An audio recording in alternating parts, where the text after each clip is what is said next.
Welcome to a discussion on the life lessons of the Psalms. The Psalms are one of 5 of the wisdom books of the Old Testament.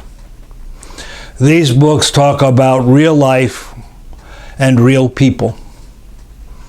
They talk about the emotions in real life: joy, happiness, fulfillment, success, remembering where God has intervened into life in a very positive way. And they also talk about the pain, the hurt, the suffering. Life challenges that even challenge the belief that there is a God, and if there is a God, then challenge the belief that God can do something to help us. They are real, and they describe life as it is and how we experience it. For this reason, the 5 wisdom books are great places to begin to look for life lessons in life. And we're going to look today at a life lesson from the Psalms. And the lesson we're going to look at is anger, complaint, and faith accompany each other. And they accompany each other in these lament psalms. And so we're going to look at the lament psalms to see how this is done. There are 2 types of lament psalms. The first type is that of an individual, a real person, describing what's happening in that person's life in real time, the here and the now. As we read these individual lament psalms, it becomes, I think, somewhat easy to identify and to say, that's me. I've had that experience. I know that feeling. I think we are one. And yet it is important for us to remember this is an individual pouring out the individual's heart and soul in both pain and in celebration. Then there are the lament psalms of the corporate body, Israel. And the corporate body is meeting together either in the temple or the synagogue or in a town square, and the corporate body is raising a lament. Something has happened that has affected tragically the whole community. And so the whole community is suffering together, coming to God and saying, how can we fix this? We need to be aware, I believe, that these 2 types of psalms exist, and often exactly the same emotions exist in both. The lament psalms for me are permission givers to express what one is feeling. They give permission to talk about complaint.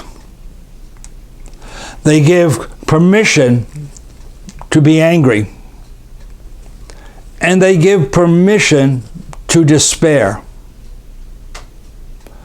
They give permission to raise your fist and say, this is not right, and that fist then becomes anger to say, this is just not right. Life is not fair. If I could write a law, the law would be, we would get rid of all of the injustices in this world.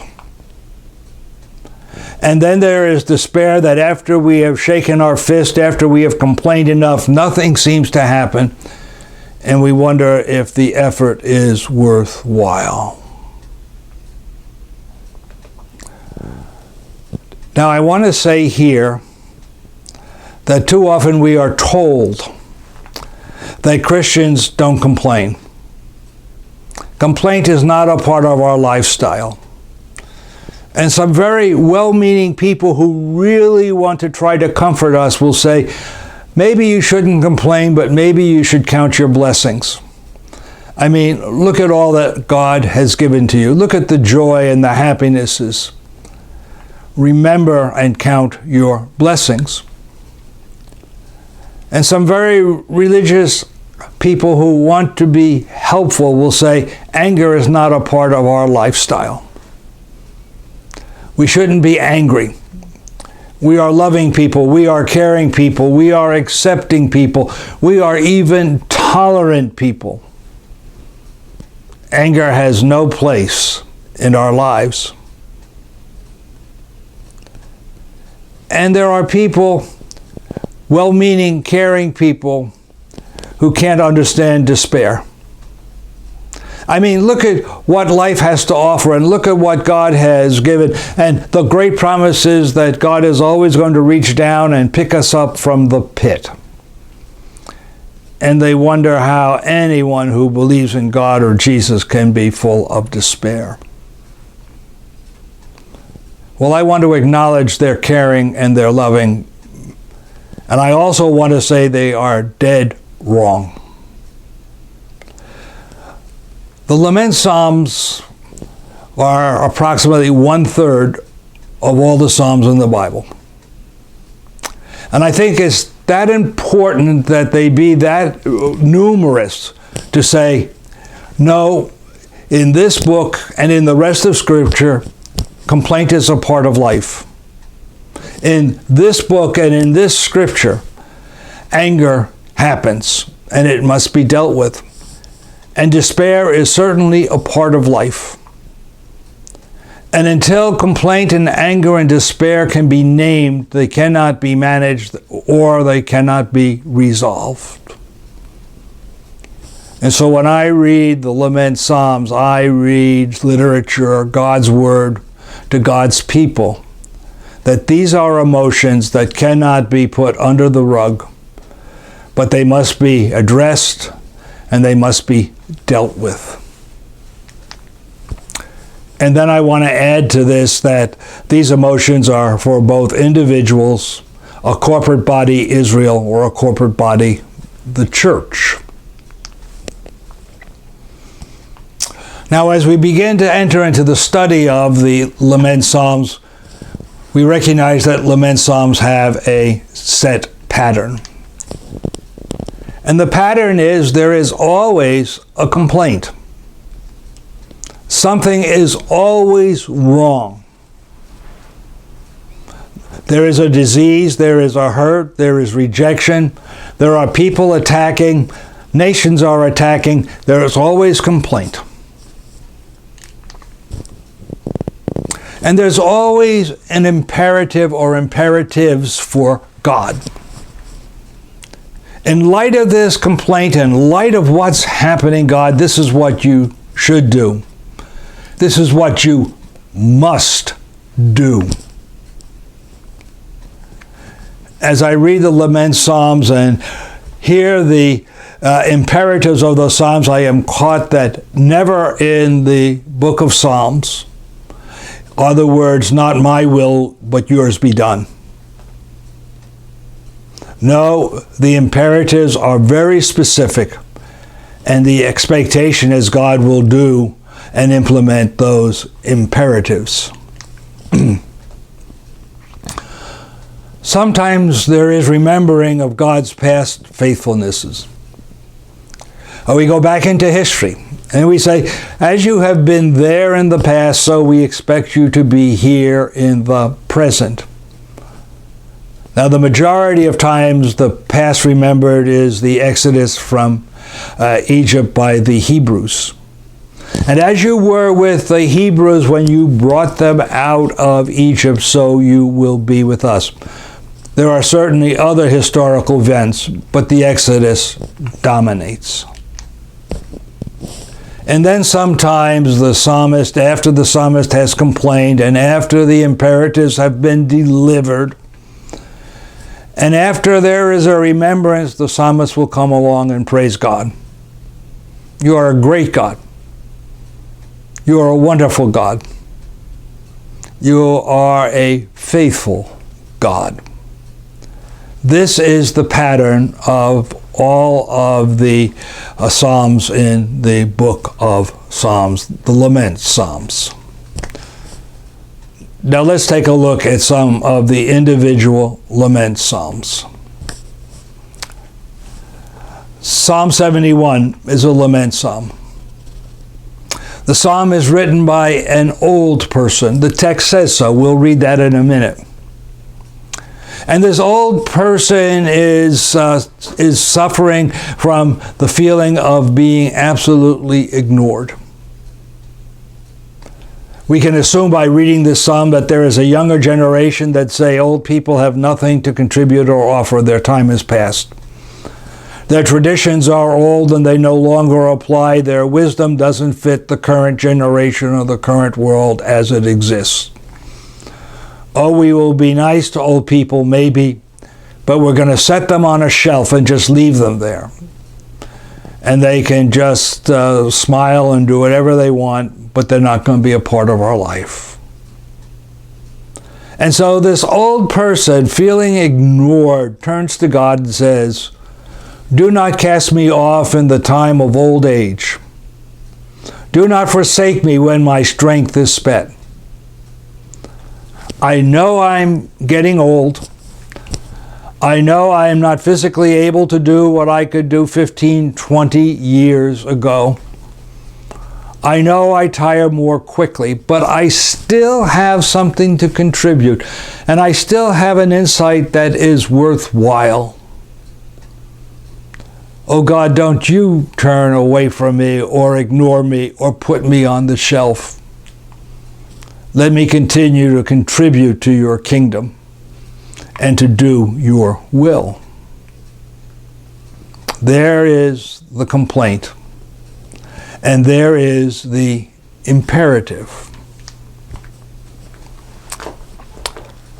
Psalm 25 is a psalm that begins with the words, "Put me not to shame," followed up quickly with the words, "Do not let any who follow you, God, be put to shame." Now, in this psalm, shame is an extremely important word, and we need to understand it. Shame deals with character. Shame deals with integrity. Shame deals with who a person is. And if the psalmist is saying, "Do not let the people who are against me put me to shame," we can draw the conclusion rather accurately that there is a person or a group of people who are trying to destroy the character, the integrity of the psalmist. And so the psalmist calls out to God and says, "Turn to me and be gracious to me, for I am lonely and afflicted." And all of the accusations that are being brought me, and all of the gossip, and all of the false testimony, and all of the tearing me down, I am feeling isolated from everyone else. Even old friends are beginning to desert me. But God, don't you turn your back on me. And all of this loneliness and conflict and the hurt and the pain of people trying to shame me, I want to know that I am not alone and that you are with me.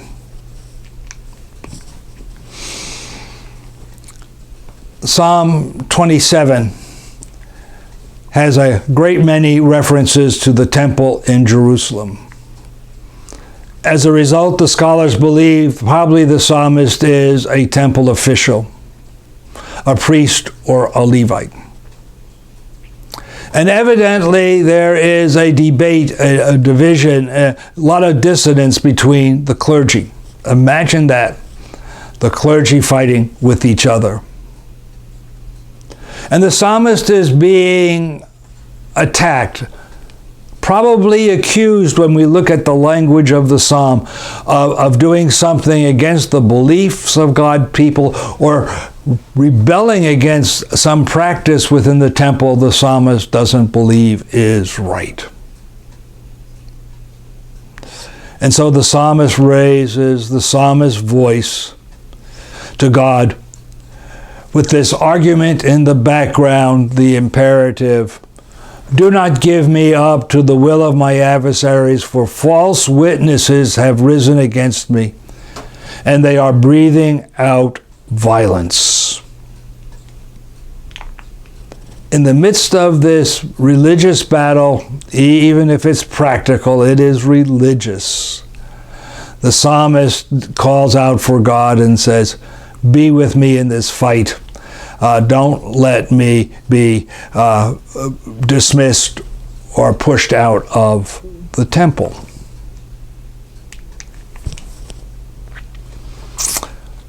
Now there is also lament against corporate abuse by individuals. And when I read Psalm 10, I can picture in mind very easily the protests that are happening today around our country. As people marching upon the national capital in Washington, or state capitals, or city governments, and I can see individuals raising their fists and screaming about the injustice in society, whatever the injustice issue happens to be at that moment. And I can hear individuals crying out, "Oh Lord, why do you stand off? Why do you hide yourself in times of trouble? In arrogance, the wicked persecute the poor. Let them be caught in their schemes they have devised." Our leaders, our president, our governors, our mayors, and I'm not picking political parties here, all seem to devise schemes so that they get rich and the poor get poorer. That they have the power and the poor lose power. That they dominate everything that exists.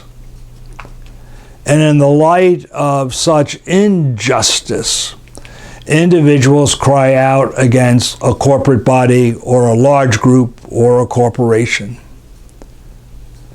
It is all right to complain and to cry out and to ask God to come and to intervene wherever injustice exists.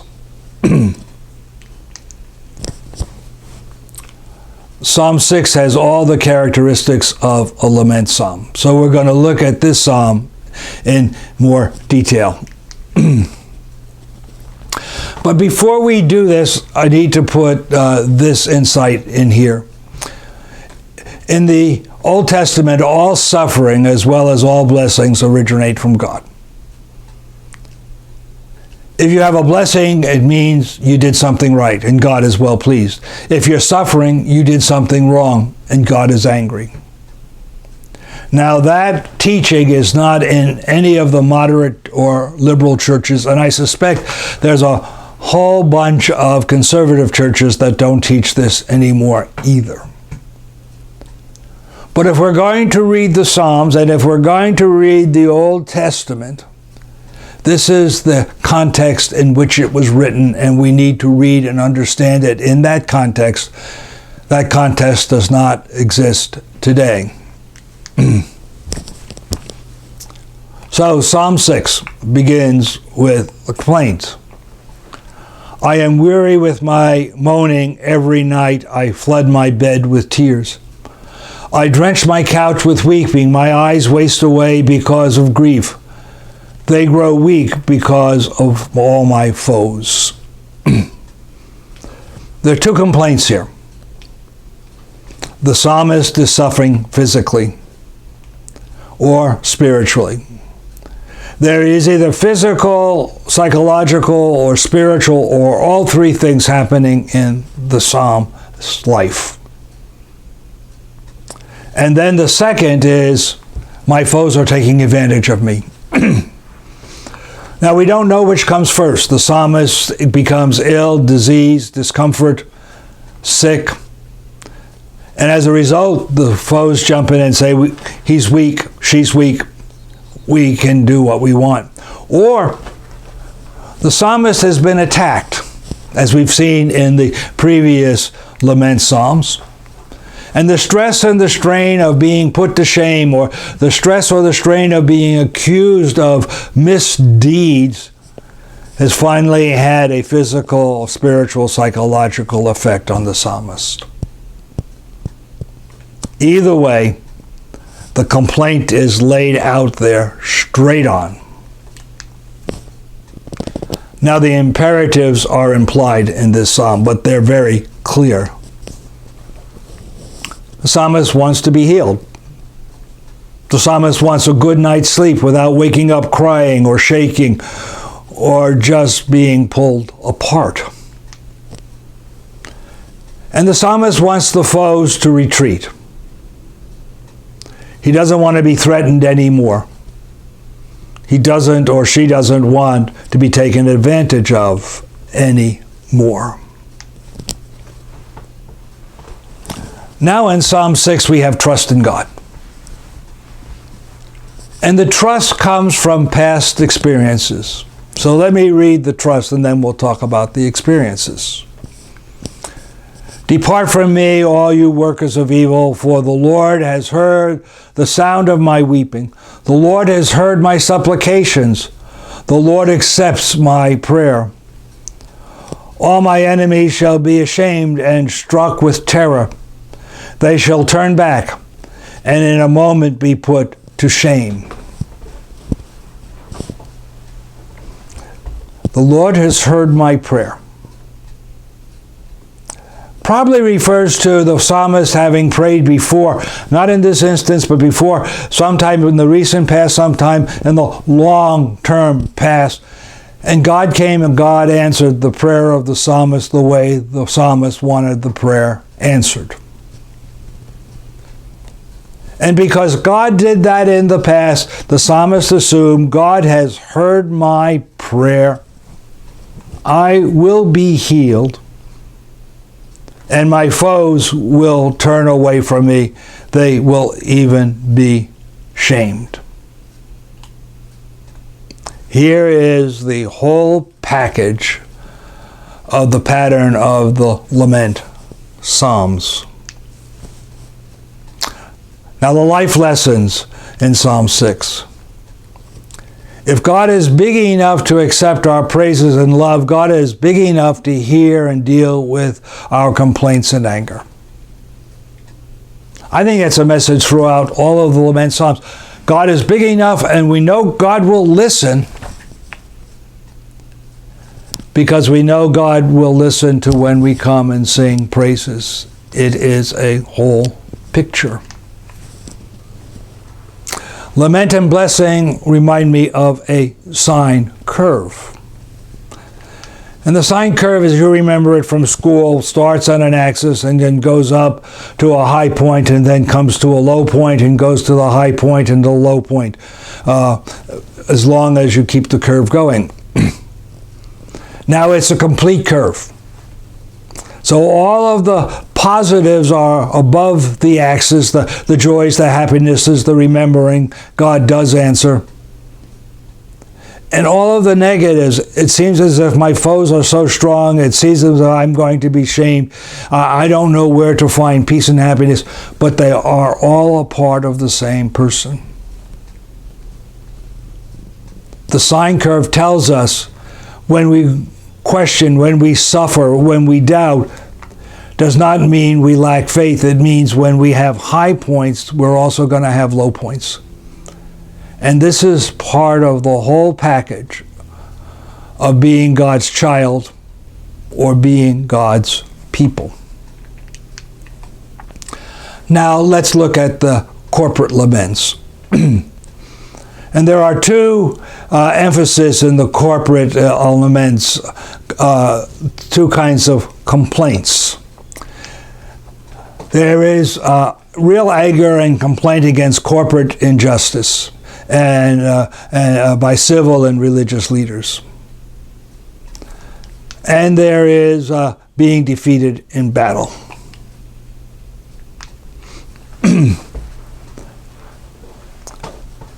Complaint against corruption. Now we had before in Psalm 10 the individual shaking, the individual's feast. Here we have the whole community. The whole nation is in an uproar. And the complaint is an imperative. So we've got, this is behind the corporate corruption, so we have complaint and imperative here. Help, O Lord, for there is no longer anyone who is godly. The faithful have disappeared from humankind. They utter lies to each other with flattering lips and a double heart they speak. All of the faithful leaders have either retired, have been forced for office, have been assassinated, and those who have taken their place come not with the idea that we are here to serve the people, and if we follow the teachings of the prophets, our major job is to make sure justice is equally applied to rich and poor. But now the new leaders come in and say justice is different for the rich than it is for the poor. And economic reality is different for the rich than for the poor.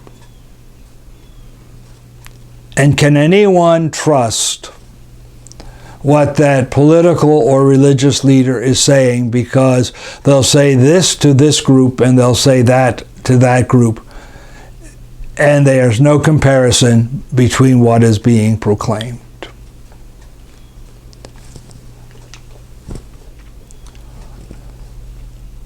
In Psalm 58, we have the same kind of deal. And the psalmist is addressing God.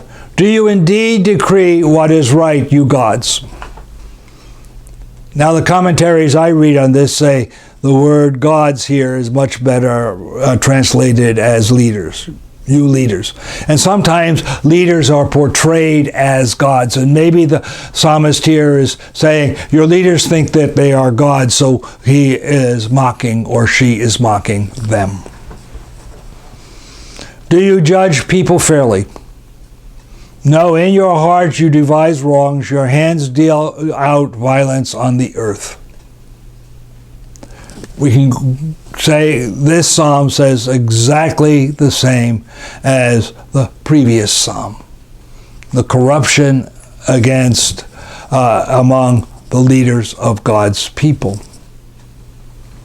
Now we can imagine what the characteristics of these leaders are. Using disinformation.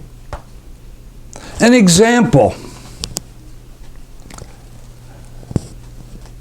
Hezekiah doesn't want the Assyrians to speak in the language of the people because the people will know that the Assyrians are about to invade Jerusalem. So speak in a language that the people don't understand, and I'm going to tell them everything is fine. Things are not fine. The Assyrians are the most powerful nation on earth at that time. Dehumanize. You're nothing more than a wolf in sheep's clothing. All of those people out there are false prophets who are telling us and calling us to accountability. When something goes wrong, there is always an scapegoat. If we didn't have those Philistines in our group, or if we didn't have those people who worshiped foreign gods, it's all their fault.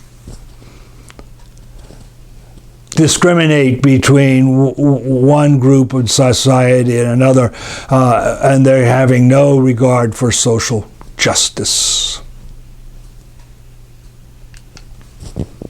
These characteristics are not acceptable. And then there's complaints against foreign nations and the denomination of being dominated by foreign nations. Psalm 74 is written in the backdrop that Jerusalem has been captured by the Babylonians. And either the psalmist is writing during that invasion, probably around the year 587 before Common Era, or is in Babylon reflecting back on what has happened. And the psalmist is complaining, "Oh God, why do you cast us off forever? You promised to protect us. Why does your anger smoke against the sheep of your pasture?" Against Jerusalem, against Judea, against all of your people. Hey God, have you noticed your foes have roared within your holy place? That's your temple. They've invaded it. No Gentile is allowed in the temple. They set up their emblems there, the symbols of their gods in your place. How long, O God, is the foe to scoff, make fun of us, laugh at us? You trusted in God who has no power. Is the enemy to revile your name forever?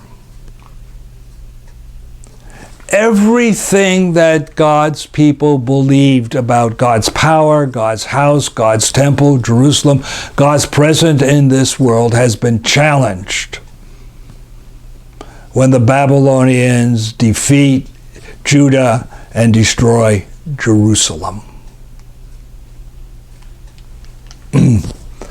Now the imperatives.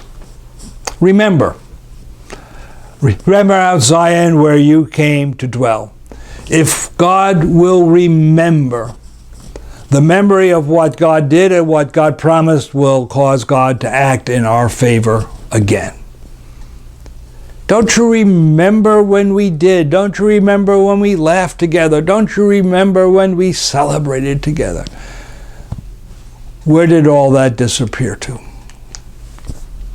And then again, remember this, O Lord, how the enemy scoffs and the impious people reviles your name.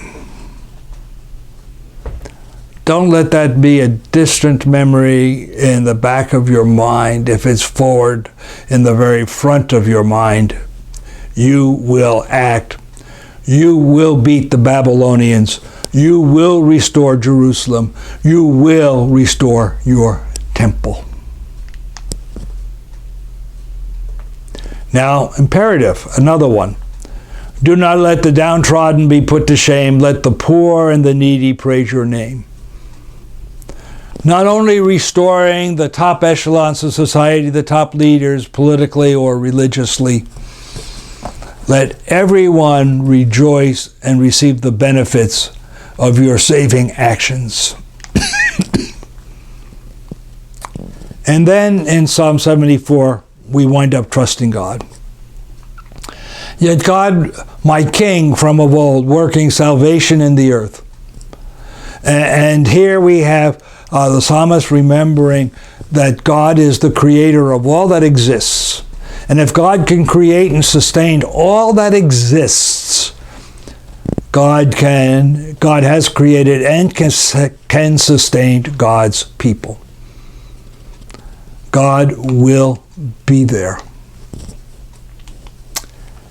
And here again is the same thought. Trust is based on God's being the creator and the sustainer of all of life. Now, life lessons of the corporate lament psalms. Laments of anger can be the impetus for change in a political system. There can be no change unless there's unhappiness. And most of the time that unhappiness comes from the feeling that something is unfair or not right. If there is not anger about what is unfair, what is not just, what is not right, nothing changes. And so in naming and dealing anger, we begin to build the impetus to stand up and to say, this cannot exist. Anger is the impetus most of the time in change. Oh, I should add, in case you're saying, wait a second, sometimes somebody can show us a much better future and we're not angry, as we understand anger against the corruption, but we're not satisfied with what exists when we see something radically different and better. And laments of anger can be the impetus to hold civil and religious leaders accountable for their actions. We may be extremely happy with the system and everything is right, and then a very good leader, a servant leader in theological terms, leaves and another leader comes in and disrupts the entire system for that leader's own benefit. It is anger at what a leader is doing to a system that brings about change. I'm going to go back to the very beginning. Until we name complaint and anger and despair, we cannot deal with it. That is certainly one of the lessons of all the Psalms, and especially the corporate Psalms. In conclusion, Psalms are permission givers in that they give voice to hurt, pain, and disillusionment.